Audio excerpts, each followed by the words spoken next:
ஆகாஷ் பாஸ்கரனின் வீட்டுக்கு சீல் வைக்க என்ன அதிகாரம் உள்ளது என நீதிமன்றம் கேள்வி எழுப்பிய நிலையில் சீலை அகற்றி விடுவதாகவும் கைப்பற்றப்பட்ட மின்னணு சாதனங்களை திருப்பி அளிப்பதாகவும் அமலாக்கத்துறை கூறியிருக்கிறது.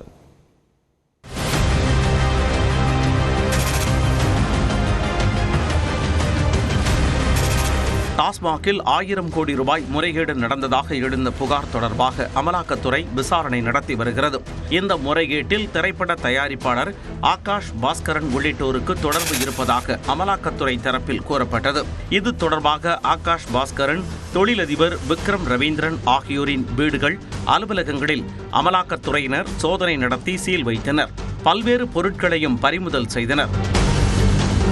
இதற்கு எதிர்ப்பு தெரிவித்து ஆகாஷ் பாஸ்கரன் மற்றும் விக்ரம் ரவீந்திரன் ஆகியோர் சென்னை உயர்நீதிமன்றத்தில் மனு தாக்கல் செய்தனர்.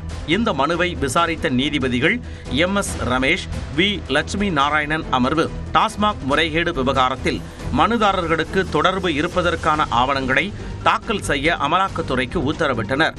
இந்த நிலையில் இந்த வழக்கு நேற்று மீண்டும் விசாரணைக்கு வந்தபோது அமலாக்கத்துறை தரப்பில் சீல் வைத்தது தொடர்புடைய ஆவணங்கள் நீதிமன்றத்தில் சமர்ப்பிக்கப்பட்டன.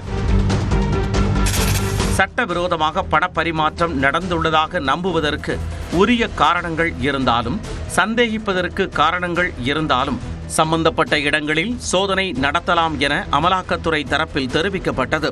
மேலும் சட்டவிரோத பண பரிமாற்றம் நடந்துள்ளதாக 41 முதல் தகவல் அறிக்கைகள் உள்ளதாகவும், அவற்றின் அடிப்படையில்தான் சோதனைகள் நடத்தப்பட்டதாகவும் அமலாக்கத்துறை தரப்பில் ஆஜரான கூடுதல் சொலிசிட்டர் ஜெனரல் ராஜு தெரிவித்தார். அப்போது குறுக்கிட்ட நீதிபதிகள், நீதிமன்றத்தில் தாக்கல் செய்யப்பட்டுள்ள ஆதாரங்களுக்கும் கூடுதல் சொலிசிட்டர் ஜெனரல் முன்வைக்கும் வாதத்திற்கும் ஒத்துப்போகவில்லை என்றனர். மேலும் வீட்டை சீல் வைக்க அமலாக்கத்துறைக்கு அதிகாரம் இருக்கிறதா என கேள்வி எழுப்பினர். அதற்கு அதிகாரம் இல்லை என அமலாக்கத்துறை தரப்பில் தெரிவிக்கப்பட்டது. மேலும் இது தொடர்பான நோட்டீஸை திரும்ப பெற்றுக் கொள்வதாகவும், அதை பதிவு செய்து கொண்டு இடைக்கால உத்தரவை பிறப்பிக்க வேண்டும் எனவும், பதில் மனு தாக்கல் செய்ய அவகாசம் வழங்க வேண்டும் என்றும் அமலாக்கத்துறை தரப்பில் கேட்டுக்கொள்ளப்பட்டது.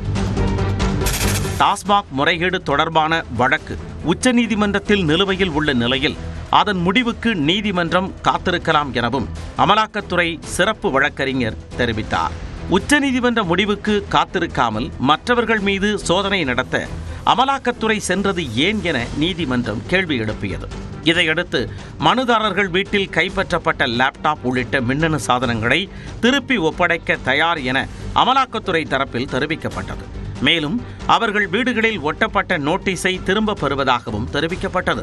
பாஸ்கரன் மற்றும் விக்ரம் ரவீந்திரன் தாக்கல் செய்த வழக்குகளில் இடைக்கால உத்தரவை தேதி குறிப்பிடாமல் தள்ளி வைத்த நீதிபதிகள் பிரதான வழக்கில் பதில் மனு தாக்கல் செய்ய அமலாக்கத்துறைக்கு உத்தரவிட்டனர். மேலும் வழக்கின் விசாரணையை 4 வாரங்களுக்கு ஒத்திவைத்தனர்.